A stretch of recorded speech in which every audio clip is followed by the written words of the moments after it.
हाय बच्चों, good morning. आपका इस यूट्यूब चैनल में बहुत बहुत स्वागत है। मैं एक बार फिर से Manoj Kumar Yadav DBSK inter college की तरफ से आपका बहुत बहुत स्वागत करता हूं। तो कक्षा 11 वाले बच्चों को गौर से यहाँ जो है देखना है, क्योंकि हम कक्षा 11 के बच्चों को यहाँ पे जीव विज्ञान की अगली क्लास लेकर आए हैं। ठीक है बच्चों, तो जीव विज्ञान में हम आपको यहाँ पर दूसरा अध्याय पढ़ा रहे थे, सजीव जगत की विविधता, जिसमें हमें बैक्टीरिया के बारे में पढ़ना था। तो बैक्टीरिया में बच्चों हमने आपको कल जो है जितने प्रकाश संश्लेषी जीवाणु होते हैं उनके बारे में रिएक्शन के रूप में सभी बता दिया था अगले वीडियो में। तो आज के लिए हम आपको इसके रिस्पायरेशन सिस्टम को बताएंगे कि कौन से जीवाणु कैसे काम करते हैं, किस तरीके से करते हैं, ये चीज़ हम आपको बताएंगे। ठीक, और इसमें रही बात साइनोबैक्टीरिया की, तो साइनोबैक्टीरिया के बारे में भी हम आपको बताएंगे कि साइनोबैक्टीरिया क्या होती है, इसके बारे में टोटल हम आपको बताएंगे। इससे आगे जो भी हेडिंग पड़ेगी यदि समय के पहले, तो हम आपको उसको ही बताएंगे। तो आज के लिए बच्चों फिर चलते हैं, इतना ही, आगे फिर चलते हैं। तो देखो बच्चों, सबसे पहले लिखा गया है जीवाणु की विशेषता। तो जीवाणु की विशेषता किस तरीके से बतलाई जाएगी, उसके रिस्पायरेशन सिस्टम से, उसके प्रजनन सिस्टम से, उसके पोषण से, जितने भी पार्ट होंगे सब उसकी क्या होगी, क्वालिटी होती, क्वांटिटी विशेषता होती है। ठीक है ना, क्वालिटी गुण, विशेषता प्रॉपर्टीज जिसको हम बोलते हैं। तो चलो बच्चों हम स्टार्ट करते हैं। सबसे पहले हम स्टार्ट कर लेते हैं इसकी श्वसन क्रिया। तो सबसे पहले हम स्टार्ट करते हैं श्वसन दर या जीवाणु में श्वसन।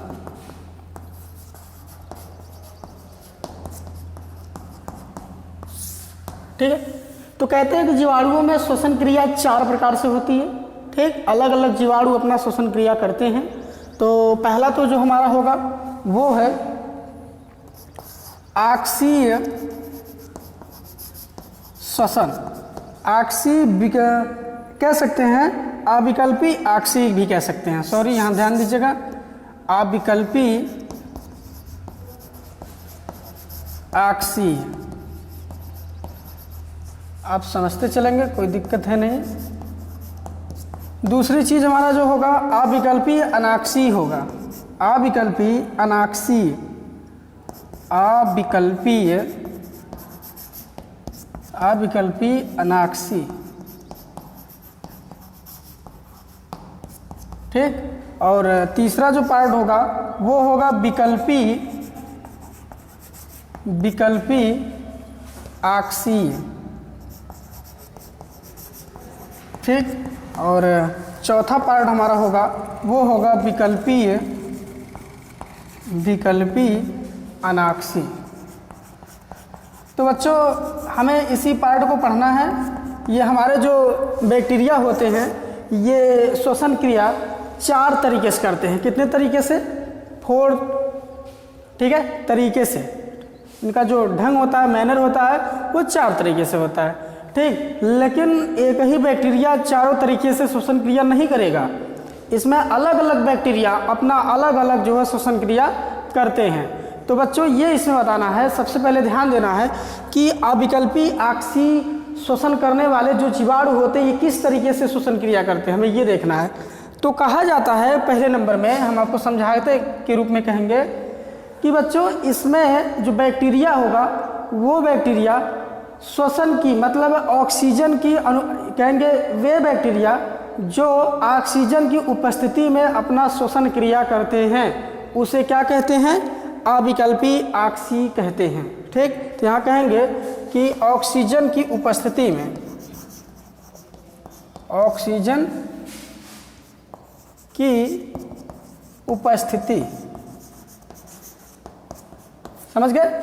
ऑक्सीजन की उपस्थिति रहेगी तभी अविकल्पी आक्सीय श्वसन करने वाले जीवाणु जीवित रह पाएंगे, क्योंकि उन्हें किसकी आवश्यकता पड़ेगी? ऑक्सीजन की आवश्यकता पड़ती है। ठीक है, तो ऐसी स्थिति में जो हमारा जीवाणु होगा वो कौन होगा? अगर ऑक्सीजन की क्या हो जाए, अनुपस्थिति हो जाए, तो वो जीवाणु क्या हो जाएंगे? मर जाएंगे। ठीक है ना, तो इस स्थिति में, उपस्थिति में वो क्या होंगे? जीवित रहेंगे, और अनुपस्थिति में क्या हो जाएंगे? वो मर जाएंगे। अनुपस्थिति में मर जाएंगे और उपस्थिति में जीवित रहेंगे। ऐसी स्थिति में जो बैक्टीरिया उसका नाम है बैसिलस वैलीटिलिस।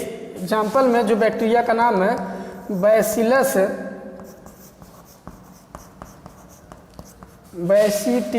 बैसिटिलिस, ठीक। ये बैक्टीरिया है जो वायु के मतलब ऑक्सीजन की अनुपस्थिति में मर जाएगा और ऑक्सीजन की उपस्थिति में ये हमेशा क्या होगा, जीवित रहेगा। समझ गए? तो ये चीज़ है।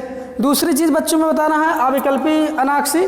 इसमें कहते हैं कि ऑक्सीजन की उपस्थिति में ये मर जाते हैं। ऑक्सीजन अगर क्या होगा, उपस्थित रहेगा, सीधा सीधा आप देख लीजिए, ऑक्सीजन की उपस्थिति मतलब यदि O2 उपस्थित रहेगा तो ये क्या हो जाएगा, मर जाएंगे। अविकल्पी अनाक्सी क्या होगा, अगर ऑक्सीजन की उपस्थिति रहेगी और उस दौरान ये वहाँ पे रहेगा तो उसकी क्या हो जाएगी, मृत्यु हो जाएगी। इसलिए इन्हें ऑक्सीजन की आवश्यकता नहीं पड़ती है, ठीक। ऐसे में इनकी ऑक्सीजन की आवश्यकता नहीं पड़ेगी।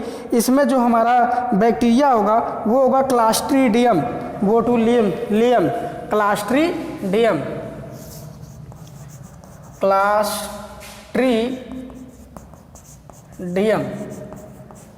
Clostridium bacteria. ये बैक्टीरिया जिसको ऑक्सीजन की आवश्यकता नहीं पड़ती, जिसे अनाक्सी श्वसन के रूप में कह सकते हैं। समझ गए? तो ये होता है। इसके बाद बच्चों हमारा बचता है विकल्पी आक्सी। विकल्पी आक्सी का मतलब ये होता है कि ऐसी श्वसन दर जिसमें ऑक्सीजन रहेगा तब भी वो प्राणी क्या होगा, ऑक्सीजन लेकर जीवित रह सकता है। यदि ऑक्सीजन ना हो तब भी वो क्या हो सकता है, कुछ देर के लिए जीवित रह सकता है। तो ऐसी स्थिति जो है विकल्पी आक्सी में पाई जाती है। समझ गए? तो ये बच्चों आपको गौर से देखना है, ठीक है। तो यही कहेंगे, सीधा सीधा कहते हैं कि ये जीवाणु प्रारंभिक दशा में अनाक्सी होते हैं। मतलब प्रारंभिक दशा में कैसे होते हैं, अनाक्सी होते हैं, ठीक। लेकिन फिर विषम परिस्थिति पड़ने के बाद ये आक्सी श्वसन के रूप में क्या हो जाते हैं, चेंज हो जाते हैं। पहली अवस्था में कहते हैं कि पहली अवस्था में ये श्वसन क्रिया नहीं करते हैं। ये कैसे होते हैं, श्वसन क्रिया नहीं करते हैं। कौन से, विकल्पी आक्सी श्वसन क्रिया नहीं करते हैं, परंतु विशेष परिस्थिति के वजह से अगर परिस्थिति गड़बड़ है तो उस स्थिति में ये आक्सी श्वसन भी करने लगते हैं, अर्थात ऑक्सीजन की उपस्थिति में भी मतलब ऑक्सीजन का यूज भी करने लगते हैं, ठीक है। इस स्थिति में ये अपने जीवन यापन के दोनों अवस्थाओं में क्या कर सकते हैं, गुजार सकते हैं। इनके लिए किसी प्रकार की कोई भी दिक्कत नहीं होती है। और ऐसे जीवाणु को हम क्या कहते हैं, ऐसे जीवाणु को हम प्रकाश संश्लेषी जीवाणु कहते हैं। प्रकाश संश्लेषी जीवाणु कहते हैं। समझ गए आप? प्रकाश संश्लेषी जीवाणु के अंतर्गत जितने बैक्टीरिया आएंगे सब कैसे होते हैं, विकल्पी आक्सी वाले बैक्टीरिया होते हैं। तो आप समझ गए होंगे, कोई आपको दिक्कत नहीं हुआ होगा। चलिए बच्चों, इसके बाद हम अगला पढ़ते हैं विकल्पी अनाक्सी। विकल्पी अनाक्सी में यही होता है कि ऐसे बैक्टीरिया जो प्रारंभिक दशा में आक्सी अवस्था में ले सकते हैं, मतलब प्रारंभिक दशा जो होगी उसमें ये ऑक्सीजन का उपयोग करेंगे, लेकिन अगर परिस्थिति अगर गड़बड़ हो गई तो वो बिना ऑक्सीजन के भी जीवित रह सकते हैं, ठीक। बिना ऑक्सीजन के जीवित क्या कर सकते हैं, रह सकते हैं। उनके लिए कोई भी जो है संभव नहीं है। मतलब वो जो है विकल्पी अनाक्सी में वह अनाक्सी प्रारंभिक दशा उनकी क्या होती है, आक्सी होती है, मतलब ऑक्सीजन के द्वारा वो रह सकते हैं, ले सकते हैं। लेकिन विषम परिस्थिति में उनको अगर ऑक्सीजन नहीं मिलेगा तो फिर भी ये जीवाणु जीवित रह सकते हैं। और ऐसी स्थिति में क्लास्ट्रीडियम, ऐसी स्थिति में कौन होता है, क्लास्ट्रीडियम टिटेनी कौन होता है, क्लास्ट्रीडियम टिटेनी। क्लास्ट्रीडियम टिटेनी एक ऐसा जीवाणु है कि प्रारंभिक दशा में आक्सी श्वसन में रहता है, लेकिन यदि नहीं मिल रहा है तब भी वो जीवित रह सकता है। वह किसमें, विकल्पी अनाक्सी श्वसन के अंतर्गत आता है, ठीक है। तो ये बच्चों हमारा रहा जीवाणु में श्वसन प्रक्रिया। तो श्वसन क्रिया 4 प्रकार से होती है। पहला तो हमारा जो है ये, दूसरा ये, तीसरा ये, चौथा ये, जो कि हमने आपको बारी बारी से बता दिया है। कोई दिक्कत नहीं है, वीडियो को आप 1 बार 2 बार 3 बार करके देख सकते हैं। आप समझ लेंगे। ठीक, चलिए फिर आगे।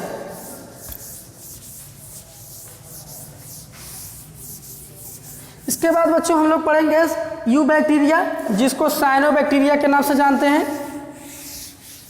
You bacteria,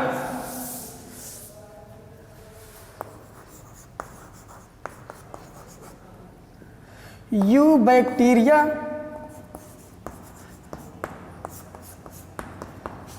you bacteria oblique हम कह सकते हैं साइनोबैक्टीरिया।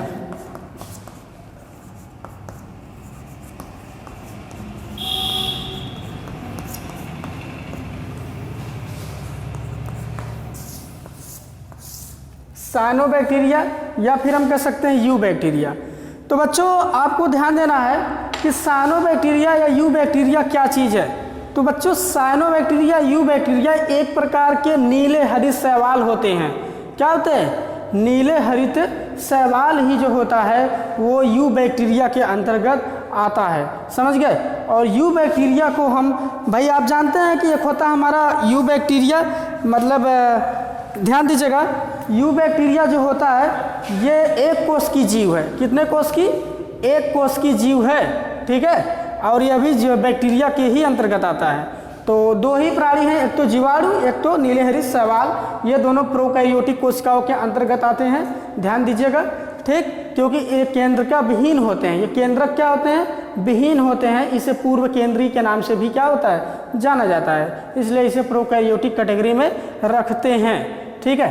तो कहा यही गया है कि साइनोबैक्टीरिया या यू बैक्टीरिया को कहा जाता है कि नीले हरित शैवाल, नीले हरित शैवाल के रूप में ही क्या हो जाता है? जाना जाता है, समझ गए। नीले हरित शैवाल को ही हम क्या कहते हैं? यू बैक्टीरिया या साइनोबैक्टीरिया ही कहते हैं। और कहा जाता है कि ये किसके अंतर्गत होते हैं? तो ये प्रोकैरियोटिक कोशिका के अंतर्गत पाए जाते हैं, जिसमें केंद्रक विहीन होते हैं। जो केंद्रक विहीन होते हैं अर्थात इसे पूर्व केंद्रीय के रूप में कहते हैं, समझ गए बच्चों। और इसमें कहा जाता है कि इनकी लगभग कितनी जातियां उपस्थित हैं?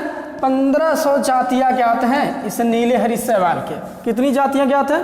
1500 जातियां ज्ञात हैं। और इनका जो रहने का स्थान होता है वो क्या होता है? जल होता है, मिट्टी होती है, लवड़ी मिट्टी होती है, ठीक। ऐसी स्थान में इसका निवास स्थान होता है, समझ गए। इस स्थान में क्या करते हैं? निवास करते हैं। दूसरी चीज़, ये जीव जो होते हैं वो एक कोष की जीव होते हैं। कई कोष की? एक कोष की जीव होते हैं, जिसको हम अपने नग्न आँखों से देख नहीं सकते हैं। इसको हम अपने नग्न आँखों से देख नहीं सकते हैं, ये इसमें बताया जाता है। बच्चों इसमें और ये चीज़ कहा गया है कि जीवाणु नामकरण अंतर्राष्ट्रीय संहिता सन 1978 के आधार पर जीवाणु वैज्ञानिक ने नीले हरित शैवाल का नाम साइनोबैक्टीरिया रखा था। कितने सन में? किसने रखा था? जीवाणु नामकरण अंतर्राष्ट्रीय संहिता ये जो थे, ठीक है, सन 1978 के आधार पर जीवाणु नामकरण, ठीक है, कहा जाता है कि जीवाणु नामकरण संहिता ने सन 1978 ईस्वी में, ठीक, कितने सन में? सन 1978 ईस्वी में, ठीक है, के आधार पर जीवाणु वैज्ञानिकों ने कहा गया 1978 ईस्वी के आधार पर किसने? जीवाणु वैज्ञानिक, किसने? जीवाणु वैज्ञानिक ने इसका नाम क्या रख दिया था? साइनोबैक्टीरिया के नाम से बताया था। साइनोबैक्टीरिया का नाम रखा था। किसने रखा था? जीवाणु के वैज्ञानिक। जहां जीवाणु का अंतर्राष्ट्रीय संहिता है, जीवाणु नामकरण संहिता अंतर्राष्ट्रीय जो था, वहां के वैज्ञानिक 1978 में इसी नीले हरित शैवाल का नाम साइनोबैक्टीरिया का नाम जो है रख दिया था, ठीक है, जो कि आप समझ सकते हैं, कोई दिक्कत आपको नहीं है, ठीक बच्चों। फिर आगे हम चलते हैं। तो यहाँ बताया गया था साइनोबैक्टीरिया के बारे में कुछ हम विशेषता पढ़ लेते हैं कि इसके अंतर्गत क्या क्या काम होता है, ठीक है। तो चलिए,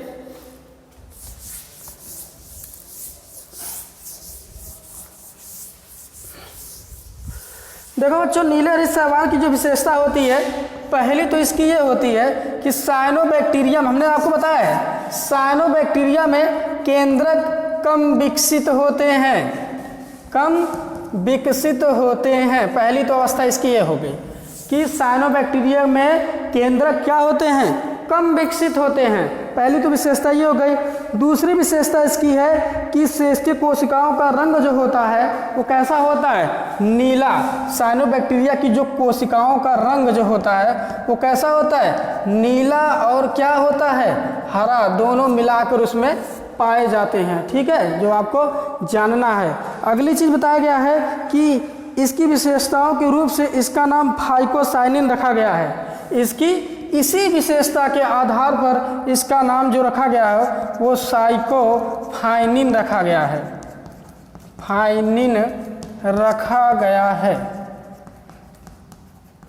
ठीक है ना, समझ जाइए आप। इसी का विशेषता के आधार, रंगों के आधार पर इसका नाम साइकोफाइनिन रखा गया है।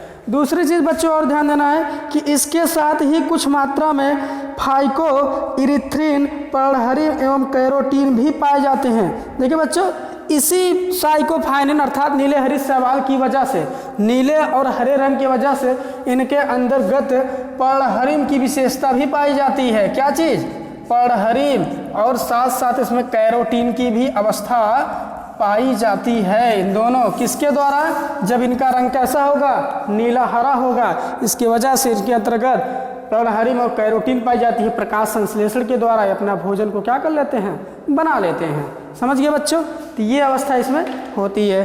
और देखो बच्चों, बताया गया है कि अतः ये कैसे होते हैं, इसीलिए ये क्या होते हैं कि प्रकाश संश्लेषी होते हैं। इसीलिए ये क्या होते हैं, प्रकाश संश्लेषी होते हैं और अपना भोजन स्वयं बनाते हैं। इसलिए इन्हें क्या कहते हैं, स्वपोषी कहते हैं। समझ गए, तो ये चीज़ था साइनोबैक्टीरिया के बारे में। आगे बच्चों बताना है कि इनकी कॉलोनी प्रायः जेलीनुमा आवरण से ढकी रहती है। जो कॉलोनी होती है, कॉलोनी का मतलब जो इसका घर होता है वो क्या होता है, एक रूप से जो है कई बैक्टीरिया नीले हरित शैवाल उस घर में पाए जाते हैं। ठीक है ना, इस तरीके से मिले रहते हैं। इस तरीके से हम आपको दिखा दे रहे हैं बना के। ये देखिए, यहाँ से इस तरीके से एक दूसरे से क्या होते हैं, मिले रहते हैं ऐसे करके। ठीक है ना, इसी में होते हैं। एक ही कॉलोनी में कई बैक्टीरिया समूह बनाकर, मतलब नीले हरित शैवाल साइनोबैक्टीरिया समूह बनाकर उसमें क्या होते हैं, पाए जाते हैं। ठीक है, इसमें कोई दिक्कत इसको नहीं होती है। ठीक बच्चों, तो ये स्थिति इसमें पाई जाती है। अब हम पढ़ लेते हैं इसमें साइनोबैक्टीरिया के नाम कौन कौन है, साइनोबैक्टीरिया नीले हरित शैवाल के अंतर्गत आते हैं।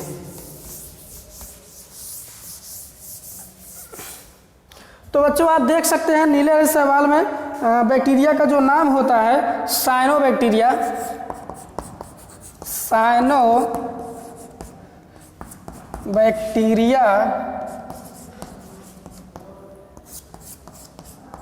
साइनोबैक्टीरिया के अंतर्गत एग्जाम्पल के थ्रू कौन कौन आते हैं हमें ये देखना है।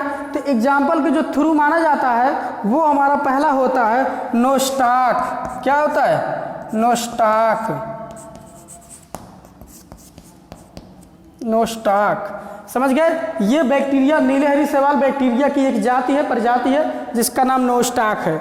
दूसरा है बच्चों एनाबीना। एनाबीना ये भी नीले हरित शैवाल की एक जाति है जिसका नाम एनाबीना है। ठीक है ना। और बच्चों में देखना है इसके अंतर्गत और नाइट्रोजन कहा जाता है कि वायुमंडल की नाइट्रोजन को हेट्रोसिनेस्टर के नाम की रचनाओं का स्थिर करते हैं। मतलब आप इतना ही जानिए, ये दो ऐसे बैक्टीरिया हैं, साइनोबैक्टीरिया हैं, जो क्या करते हैं भाई, नीले हरित शैवाल की एक प्रजाति है जो प्रकाश संश्लेषण विधि द्वारा अपना भोजन बना लेते हैं। समझ गए। तो ये स्थिति इसमें पाई जाती है। तो चलो बच्चों हम आगे चलते हैं, देखते हैं कि कोशिका संरचना इसका कैसा होता है, ये देख लेते हैं।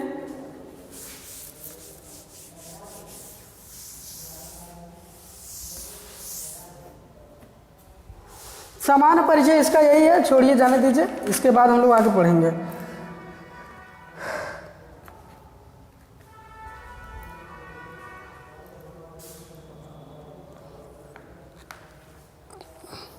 चलो बच्चों, अब हम आगे चलते हैं, प्रोटिस्टा जगत पढ़ते हैं, ठीक है ना। कौन सा जगत? प्रोटिस्टा। प्रोटिस्टा जगत। और प्रोटिस्टा जगत हम पढ़ाएंगे आपको अगले वीडियो में, कल पढ़ाएंगे। ओके बच्चों, तो आज के लिए बस इतना ही। धन्यवाद बच्चों।